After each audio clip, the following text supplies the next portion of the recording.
Hello， 大家好，我是宇哥。今天呢，我们来讲比格斯看到的2025预言。布兰登·比格斯呢是今年最新崛起的神秘预言家，他的预言呢充满了很多的细节性。比如说，他曾经摸着自己的那个右耳向大众宣布呢，特朗普呢将会右耳受伤。结果果不其然呢，这位美国的前总统呢，在为自己拉选票的时候呢，意外就遭遇了枪击。那这件事情呢，立刻就让这个比格斯名声大噪了。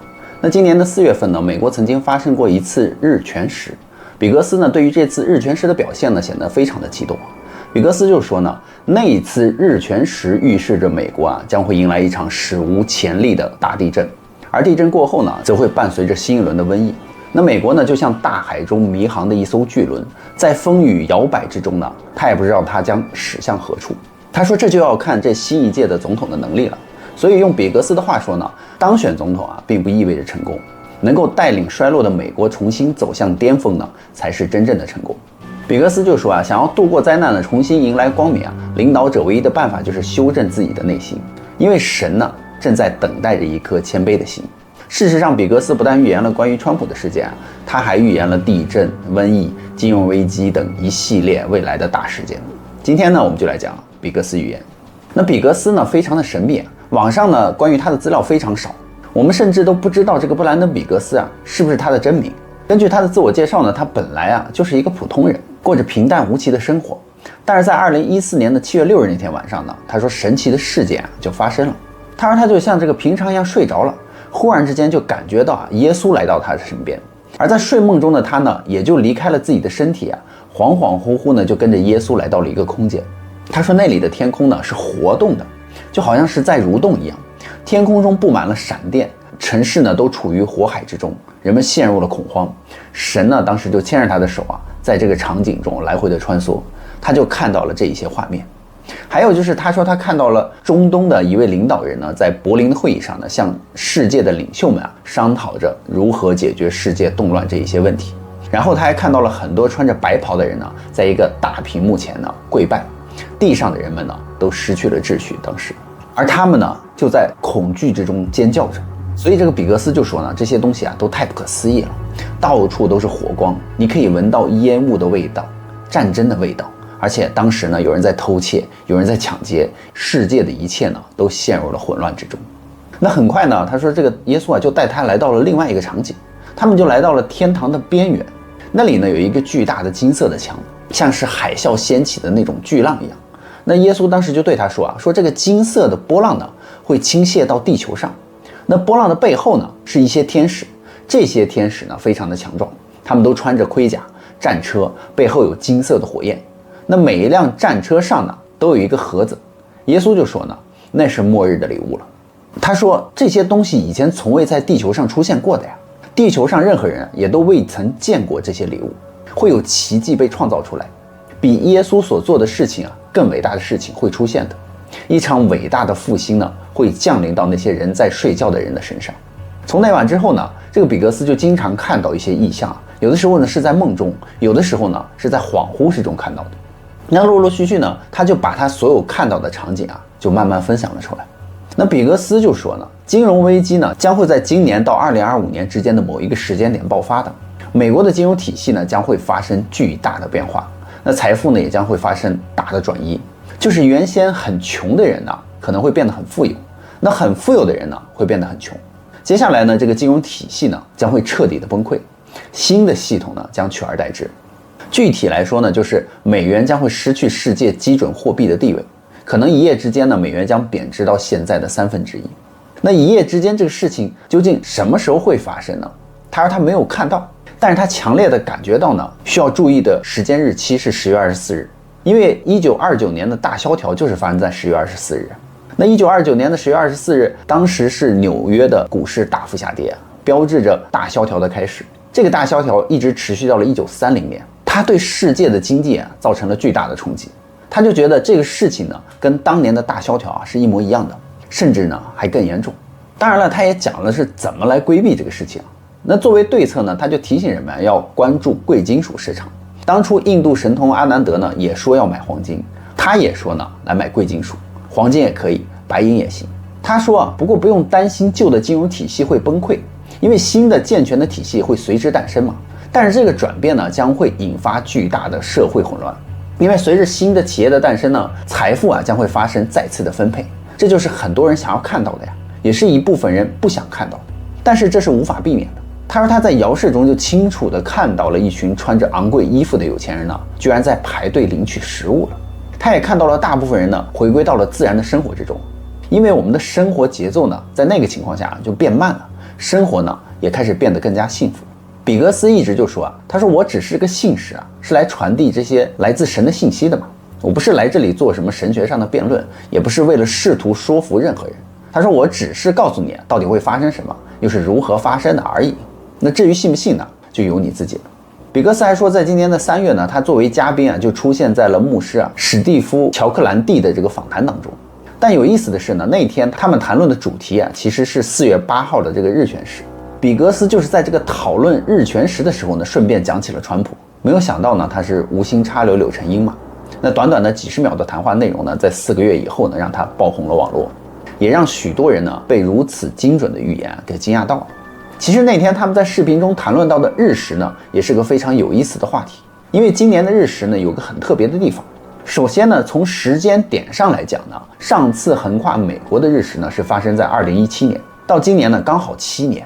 那7这个数字在旧约中呢，有着非同一般的意义。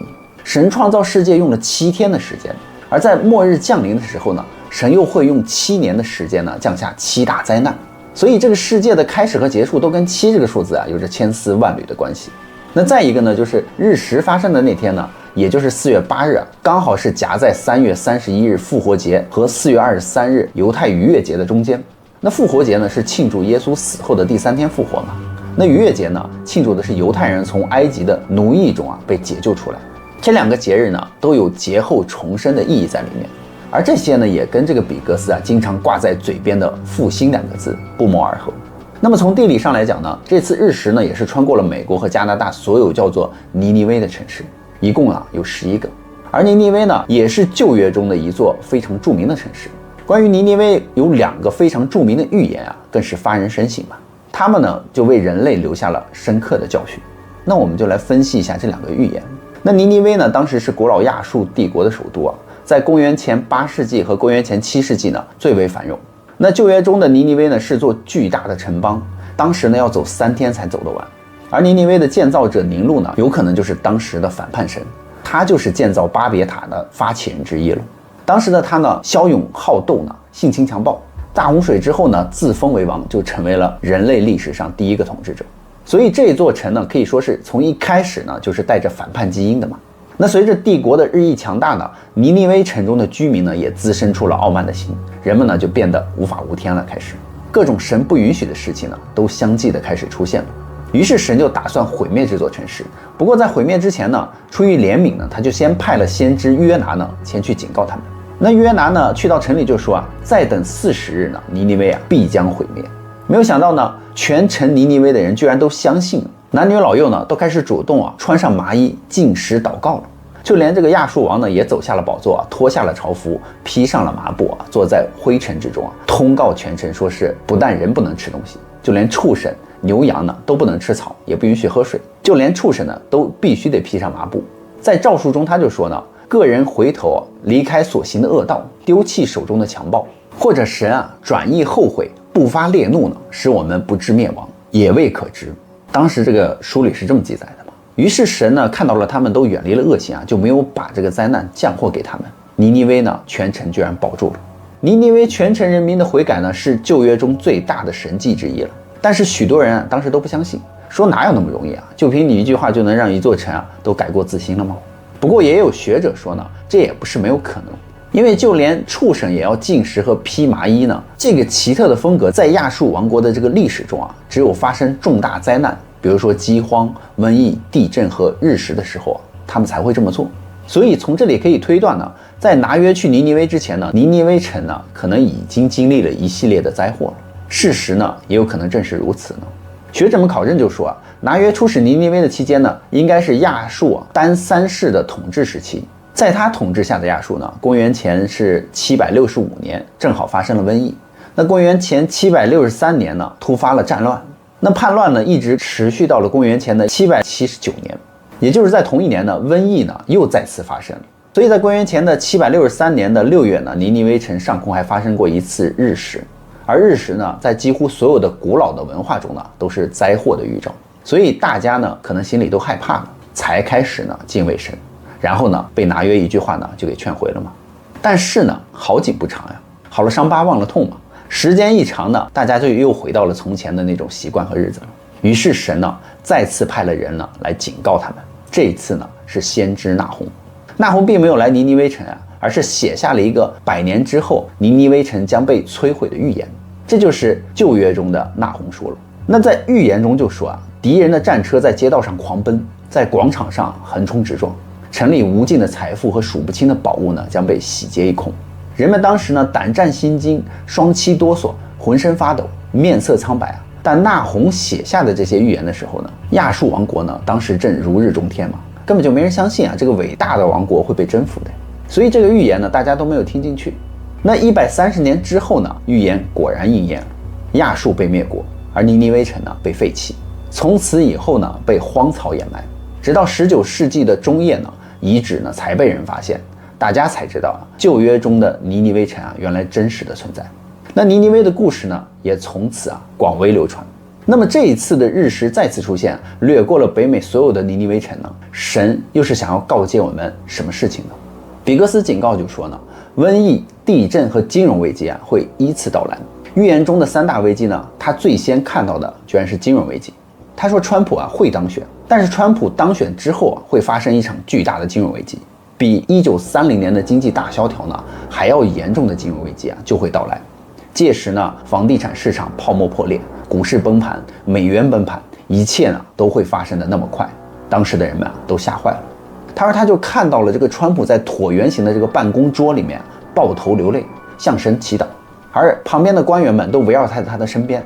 这一场经济危机的规模啊是很大的，可能会持续4年。他表示自己看不清楚当时的时间到底是多久，不过他暂时呢按4年来算。他表示呢，第1年、第2年呢当时都很糟糕，从第3年开始好转，第4年呢我们才会脱困。但是在我们走出困境之后呢，一个伟大复兴啊即将到来。美元崩溃之后呢，加拿大、墨西哥会和美国一起创造出一种新型的货币。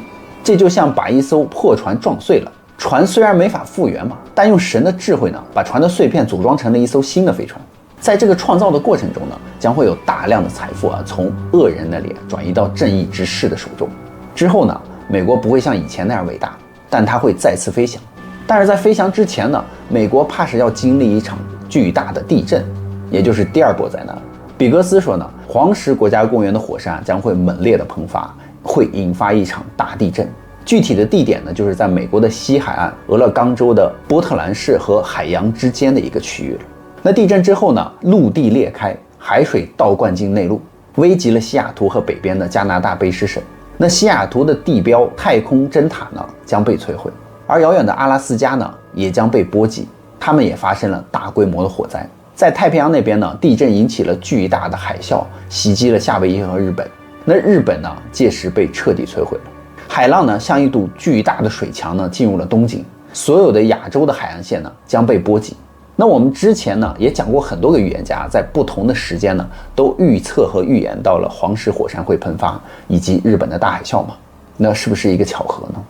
那他还说啊，伴随着地震而来呢，是一场猛烈的传染病了，这是第3波攻击。而事实上呢，早在今年的1月份呢，世界卫生组织的秘书长谭赛德就在达沃斯世界经济论坛上就警告说啊，一种未知的病理现象呢，可能会导致比新冠大流行还要高20倍的死亡率，他就称之为 X 疾病。我们不知道比格斯预言中的传染病啊，是不是谭德赛担心的那种 X 疾病，但它的破坏力呢，一样是非常惊人的。这是一种通过空气就可以传播的病毒。比格斯就说呢，新冠与之相比呢，只是小儿科。那么这场瘟疫呢，会在全球带走3.5亿人。他说，光美国呢就有3000多万人会丧生。他说他在这个意象中就看到了医院全部都塞满了人，但是因为没有有效的药物治疗呢，医生护士能做的呢，只是在旁边安慰一下这些病人而已，然后就眼睁睁地看着他们死去。在这种情况下呢，当时的整个社会都停摆了，工厂没有工人，超市呢只提供基本的生活必需品。